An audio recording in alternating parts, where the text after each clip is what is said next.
I didn't really like lie to them and tell them they was it, and then that's how you get hurt. Because they see you, they think that's it, and then you catch a brick flying your way, something like that. Especially in Michigan, where I grew up, they yeah bricks, snowballs with ice, stuff like that. So y'all been married how many years? 22 years. 22. How did y'all meet?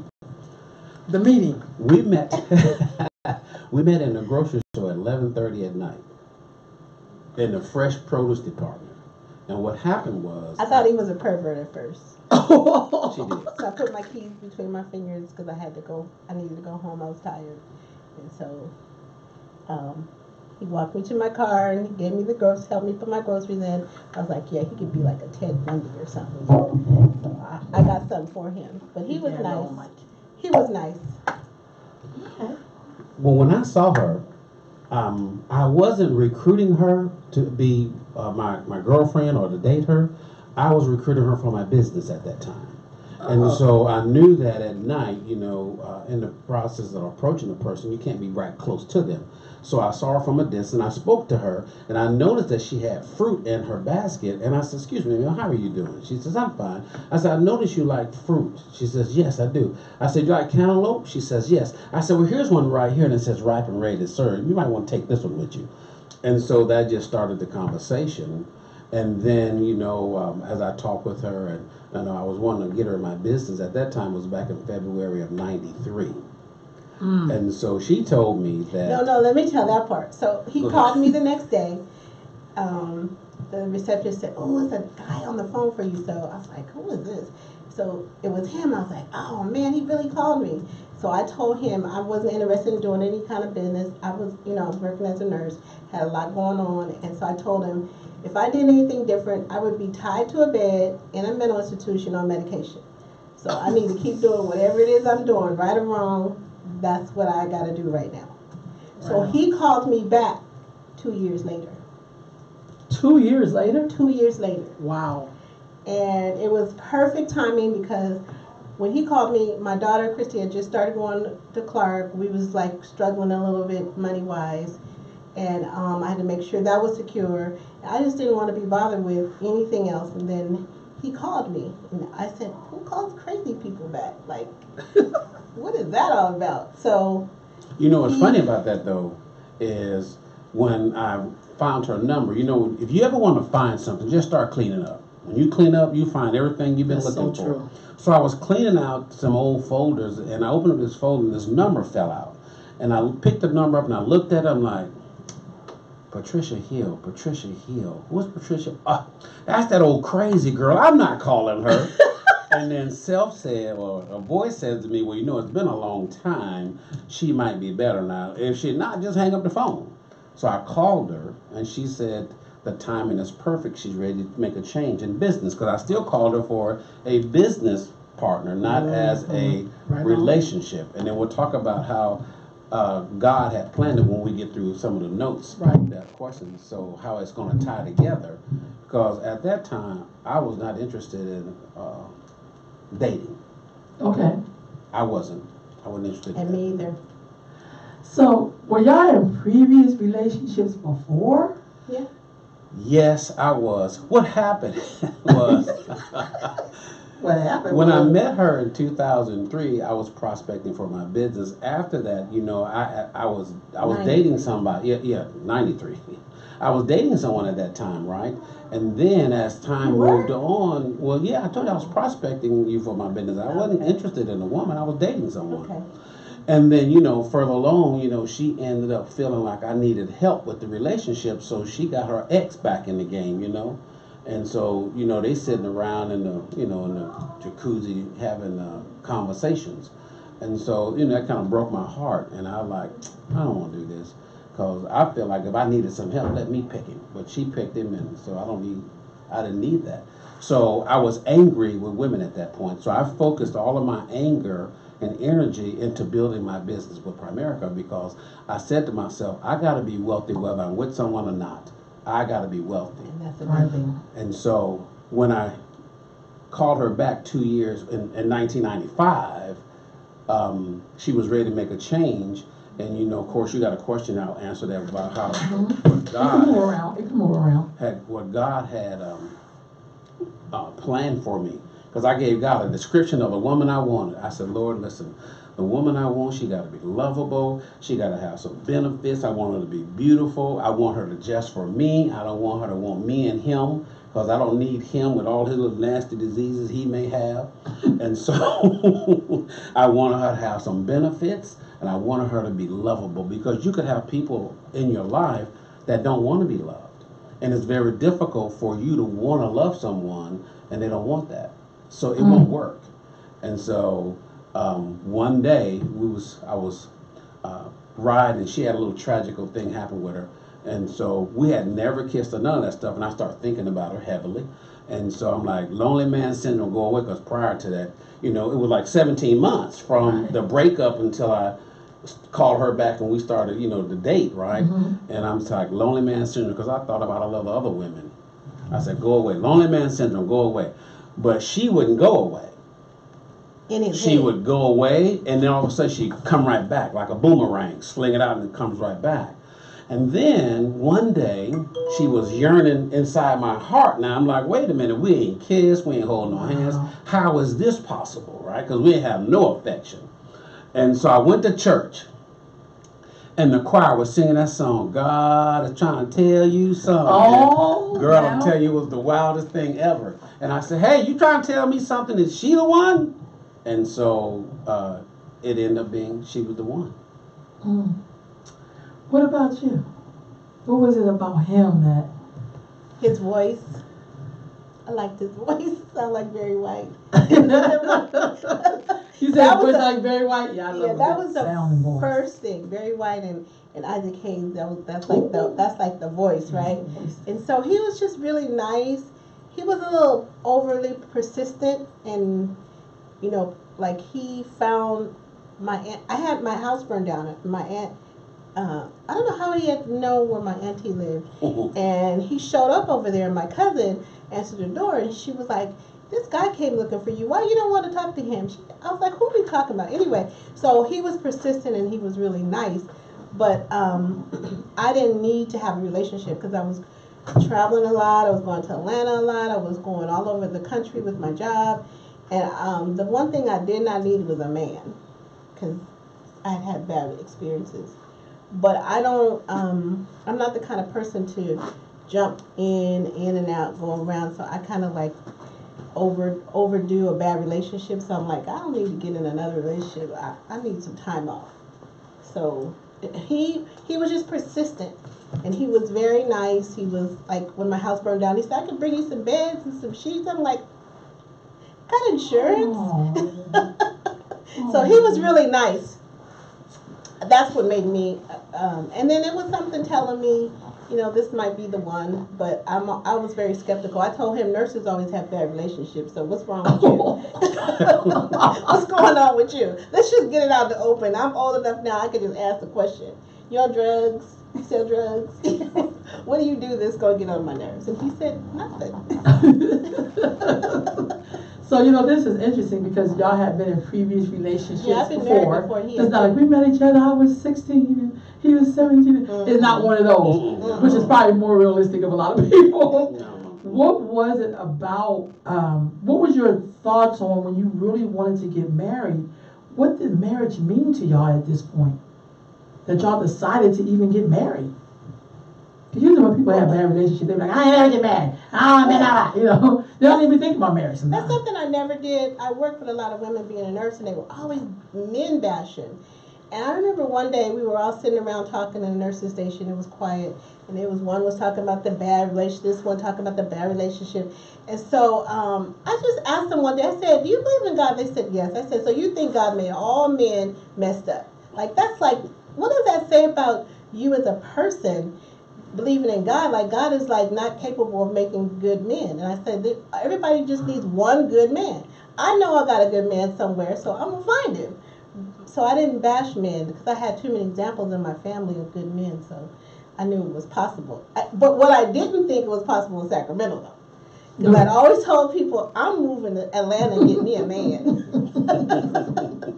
And when I met him, I told him that, well, I'm moving to Atlanta because I would rather be there and find a nice person there. And he was like, Atlanta? Don't tell him what you said about Atlanta, though. I keep that between us. So go ahead, baby. When I decided that, I wanted to have a person in my life, I wanted to have a person in my life forever. And I wanted someone that I felt that I could trust. And so, like I was telling y'all about the attributes of that woman, I wanted somebody that I could build a dream life with. Someone that I know that if I left, a couple of grand laying somewhere, that it'll still be there. If I never came back and got it in 2 weeks, that it'll still be there. Mm-hmm. And so that was part of what I asked God for when He gave me my wife. In fact, what's so unique about that is, when I was dating, and I was saying, because I called everybody baby, because when you date, you screw up, you forget whose name is who. So you start calling Josephine Barbara, you call Barbara Linda, and next thing you know, they be like pissed off because you said the wrong name. So I said, I gotta fix this. I said, so what am I gonna do? I said, I'm gonna call them baby. That way you call them baby, you can't get it wrong because they love being called baby, right? So I started calling them baby. But then when I met Patricia, I'm like, wait a minute, hold it. I just can't call her baby because she don't fit that mold. I said, this girl is just as, clean as a homogenized milk, wholesome too. I'm like, okay, I gotta find a name for her, but I can't find a name for her. But I'm like, man, she's sexy to me. I'm like, that's it. Her name is Sexy. So I've been calling her Sexy since 1995. In fact, one day we were speaking at an event where there was 1,000 people in attendance, and it was on our anniversary, and her mother was present. And so as I was giving her some Rudies, because that's what she loved, I told her mother from the stage, I said, Ma, I just want you to know today officially, when we get back, we're going down to the Department of Records, Department of Records, and change the name from Patricia Franklin to Sexy Franklin because that fits her better. And her mama looked at me like, are you out of your mind? And I gave her that look like, yeah, I'm out of my mind. But anyway, so that's what she's been called ever since then because she's sexy and she thrills me and I love it. So what things y'all have in common that make your marriage work? You want to say it first? Or? I'm not going to say what you think. But that you can share. Okay, here's one thing that we can share. When it's just one thing about when you finally know you met that right person, you've already been in a relationship, so you know how to compare what you want, what you don't want. And so when we was doing the comparison, and it wasn't something we sat and talked about comparison. It's just something you do when you're with one another. You start comparing. Mm-hmm. And so we had a lot of stuff in common, from the music to the food, that I'm allergic to garlic. She don't like garlic. I'm allergic to watermelon. She's allergic to watermelon. Wow. Yeah, all of that stuff. And then the most important thing I felt that we had something in common is that she owed the IRS and I did too. I was like, my kind of girl. And she didn't want me for my money because we both got the same problem. So we can only go up from here, right? So the one thing I'm going to give advice to people about marriages is that you can't he's a giver, I'm a giver. And if you're a giver, you can't, if you marry a taker, you got to be willing to have that kind of difference in each other. And if you're two takers, then it's hard because it's like a fight all the time. So when we were dating, I told him, I'll pay for my meal, you pay for your meal.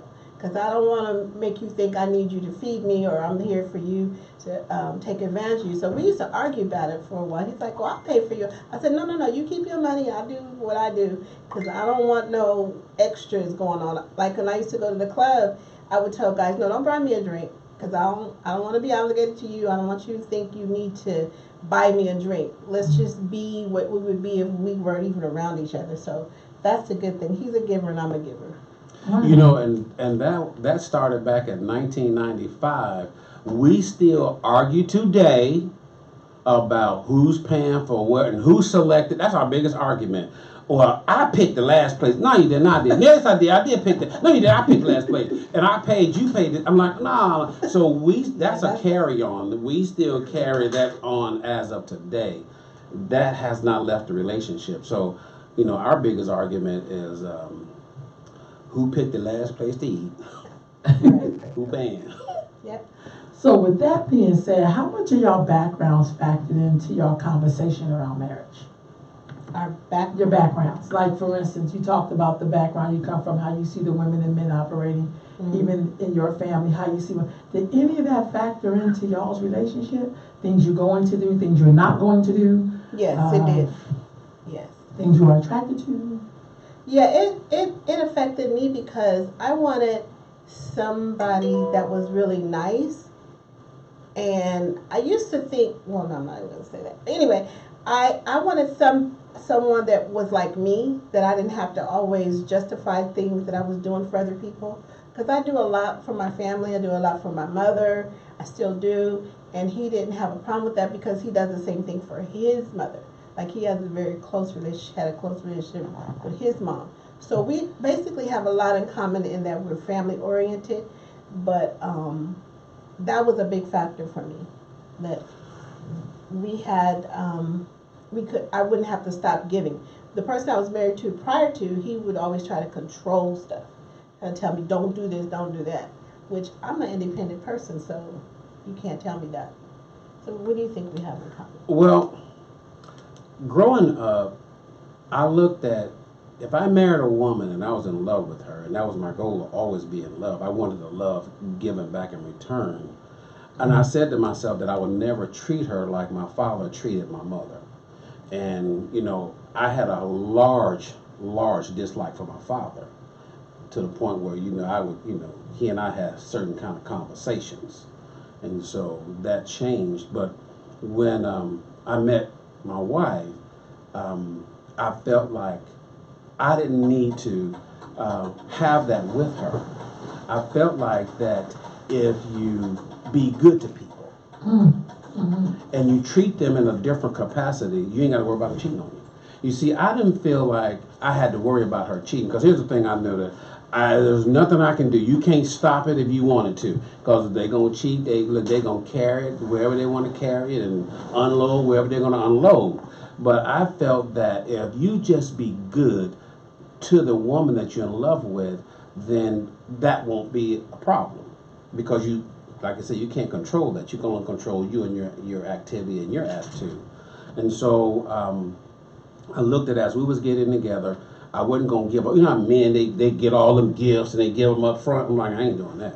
That's a waste of money, because she ain't probably gonna be one. In fact, when we first started dating, we would meet at Rayleigh's, not Rayleigh's, but Safeway on Alhambra. We met in the parking lot for the first 6 months.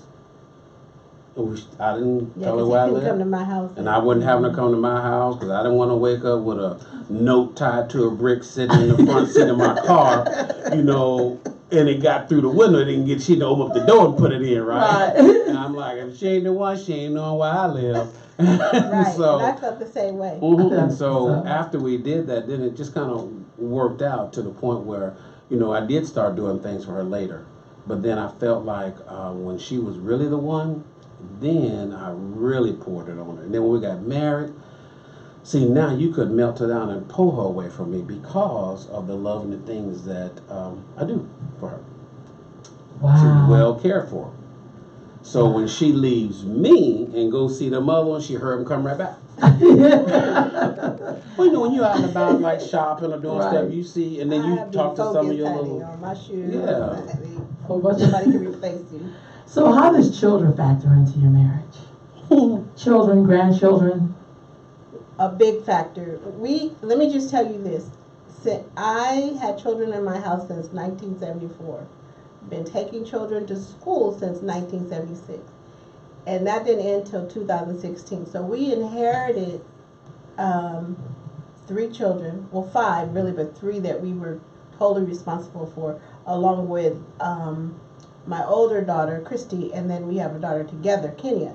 And so we've always had children in the house, taking kids to school, picking them up, hiring nannies, getting people we had a village But together we raised 7 children over our years. And he always, when we took in the last 3, he was like, okay. And he helped wherever he could. And that was just part of our life. But right now, we don't have no minors in the house.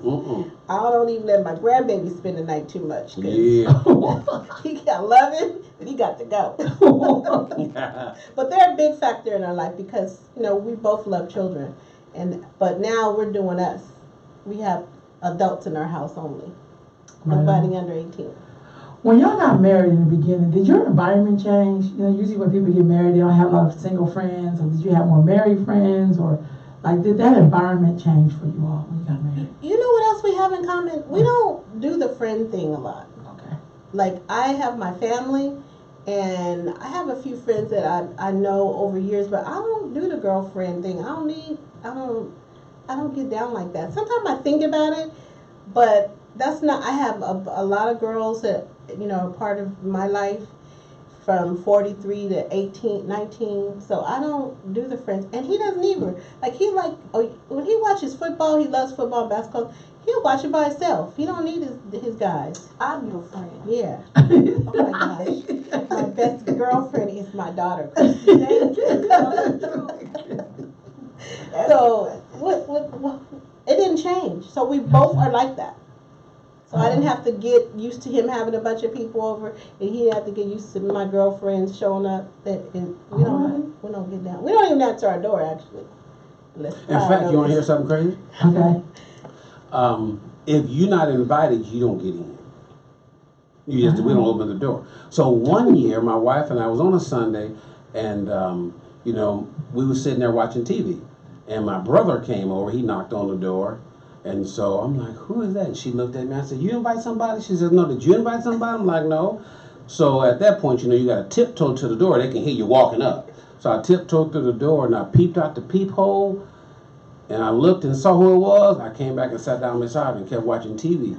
I just looked at the TV. I didn't look at her. And she said, well, who is that? I said, that was your brother-in-law. She said, you ain't letting him in? I said, no. He wasn't announced, so no. And so our environment didn't change. It just got more comfortable because we had each other. So I don't think, did your environment change? Well, here's one thing that changed in the environment is that my wife worked in the daytimes, and as I was building this business, I worked in the evening times. And so she got a little irritated because on Saturday mornings, I'm leaving, I'm going to training, and she didn't want to go to training. And so I asked her to go with me, and she would say no. And soon she says no, she want to give me no with the paragraph. I'm like, I don't need the rest of it. You said no, I got to go. And so I would leave and go off to training, right? And she would get a little, she said, and you leaving? Yes, ma'am, got to go. I said, because here's what could happen. One morning you could wake up. Now, at that time, she's making about maybe 80 to 90 grand. And so a year. So I said, you could wake up one morning and look at me and start screaming, ah! And I asked you, what's wrong? And you said, how did I get stuck with you? And then when you leave, you take your 80 or 90 grand with you and everything else, and I'm still stuck like Chuck. So no, I got to be in control of my own money. And so that kind of changed. And then she started going on appointments with me because it did. She started saying, because she would go and I would go, and then all of a sudden she started going with me. So now and that made a big difference because it wasn't like I'm always gone and she's always at home. We was gone together. And then after the appointments, I take her and treat her to whatever she wants. She likes Starbucks coffee. Shopping. And we go get coffee, go get peanut butter cookie, and then we go down the Sacramento River and sit and watch the water flow and talk. It's about maybe 1 o'clock in the morning. So when y'all had disagreements, how did y'all deal with them? And if you ever sought counsel with who and why? Or at least advice. Okay, so my husband doesn't like to argue, and I have skills, but I haven't really used my skills. I remember my daughter Christy said, "Mama, you can't use your skills on him, huh?" I was like, "No," because he don't like to argue. He doesn't like to. It doesn't. We've had maybe 2 really big arguments. Is it 2? I'm not. Yeah. Anyway, and so he doesn't argue. I don't like to argue, but I like to get my point across. But I don't do that anymore because I've learned that words are very hurtful. Mm-hmm. And so I don't like saying I'm sorry. So I just don't say anything. So I don't like to say things that are heated sort of things. So I'll just shut down. And people start, I didn't know people notice that. They say when Patricia gets mad, she just gets quiet. Because I don't want to say the wrong thing. And then if I have to go back later and talk to you, I will. But I don't like to say I'm sorry. Because people telling me they're sorry, I'm like, yeah, right. You ain't sorry. You just thought about it. And you wish you hadn't said it, but you said it. So do y'all So we come don't back argue. later on, and when things are quiet down, do you leave a note? Do you? Because one thing is in marriage, people are like, I can have an argument. I'm gone. But we know that people don't be just gone. Right. So what do you all do? 22 years married. Well, like, check this out. We do be gone. We be going to the other side of the room. She Or go, downstairs or if upstairs. she go to her side of the room, I go to mine. I'll sit watch TV. But you can feel the tension. The tension is still there, Yeah. but it's not time to talk about it. Yeah. So and then by maybe- that time, it's like. So whatever. sometime later, like 2 days later, because that's when it's time. Right. You know, I know the Bible say you don't let the sun go down on your wrath. Well, wrath, they ain't wrath. We just got a little disagreement, a deep one. And so then we talk about it later while we drinking. We have a little, I'll fix up some hot tea and stuff from Cal's creation. And while you're sitting there having tea helps you calm yourself, and it also helps you have better words to use to fix the problem. It also gives you time to think about, okay, what can I say to her to fix the problem? Let's find out what's the problem that you see, and then let's point it out, and then let's fix it and keep it moving, because we always got to keep it moving. We can't stay stuck on that one problem. We got to keep it moving. Yeah, and then the other thing is that I don't, because I was in the medical profession, I knew a lot of psychologists, a lot of social workers and stuff. I don't feel comfortable talking to my problems with people because they be having more problems than you do. I don't know what they do with their problems while they listen to your problems. So I pray a lot. That's what I do. I pray. And I think that people who go to counseling, I don't have anything against it. I haven't done it, but I just saw those people I work with, and they had a lot of stuff going on. And then we both talked to our daughter Christy, because she's kind of like the Oprah of the house. But other than that, I don't do counseling because I don't think people can help you. I think they can listen to you, but I think you pretty much no. I don't. Is there any elders in your community? I mean, besides Christy? No, let's give Christy. But that you like, now that you tell your problems, that you kind of like, maybe you have a situation you're trying to work out, or what advice would they give, or? Well, actually, I've never really had it, because I've never had a relationship with my father to seek that kind of counsel. So most of the time, I learn from experience, and I do know from all that dating that I did, it helped me. Because now I can figure out, okay, how to fix the problems. And then, you start reliving the experience, because most of the time people go listen to people that's more screwed up than them. So how you gonna listen to somebody that's more screwed up than you and take advice from that? And so then we sit and work it out and say, okay, here's what we should do. If it don't work, then let's go do this. And if that don't work, then let's go jump on a boat and ride and then see what we can come up with. But I never really liked sharing problems with other people, because here's the deal. When you've now fixed it between the two of you, you've made up your love, they haven't forgave, and they like throwing that back up. They want to bring it back. At the barbecue. So nobody, so nobody never really knew when we was really disappointed. Even the people in our house that live with us, that's the people, that live with your children. Even them didn't know when we was really upset. I don't think any of the kids have ever seen any of us argue. If we did, we would take it between the two of us, because when people get involved, then they start, the peanut gallery and all that extra. So no. So in most cases, experience is the best teacher. It is. And all the elders I would talk to, they passed away. All right. Okay. How do y'all celebrate your marriage? We forget our anniversary. Y'all forget your anniversary? Yeah. What? Well, here's what happened. Here's why we forget. Wait. Okay, What happened? great. What happened? Because we work together, we're together all the time. We will go out and eat all the time. Our life is like a celebration because of how we've designed it, and so we're together a lot, and we go on a lot of trips together. So our anniversary isn't like some, okay, take day off and go. So we tend to forget sometimes. And I remember Christy called me from Atlanta. She's like, Mommy, congratulations. I was like, what happened? She said, it was your anniversary yesterday. I was like, oh my God, it was? So when he came home, I was like, now listen to this. I said, honey, you forgot our anniversary. No, I said, honey, what was yesterday? He said, I don't know. Just another Here's day. what I said. I said, it's yesterday and it's gone. Now what? Yeah. I was like, oh my gosh, yesterday was our anniversary. He was like, oh, it's just, okay.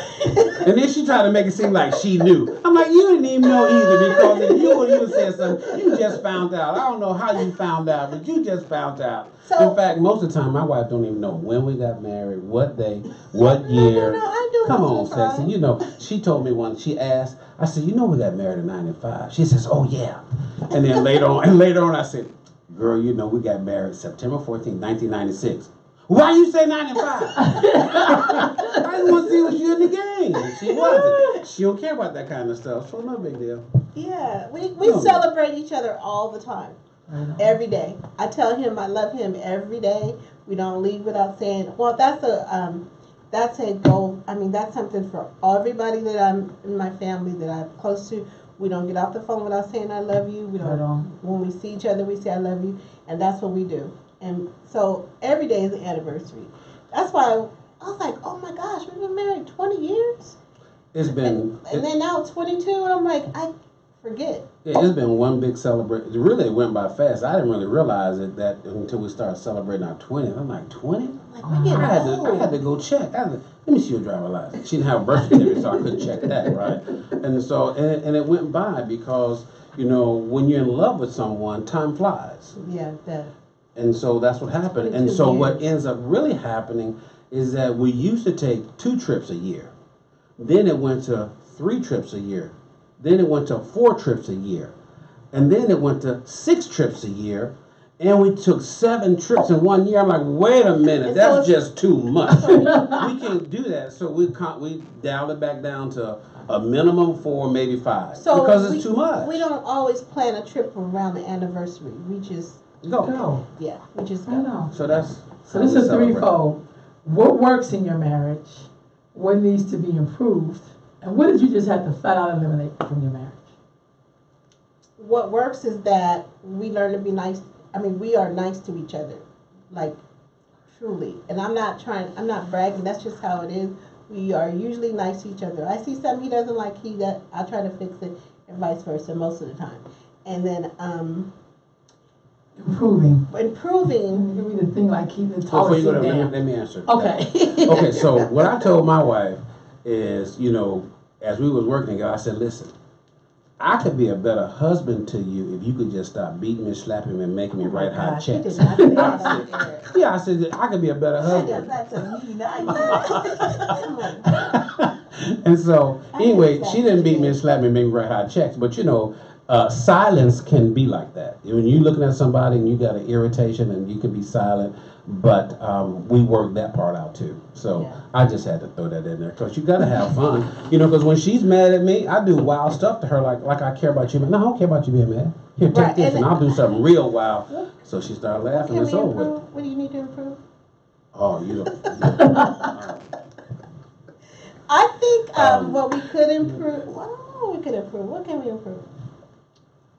Okay, we could pray together more. We can improve that area. We could do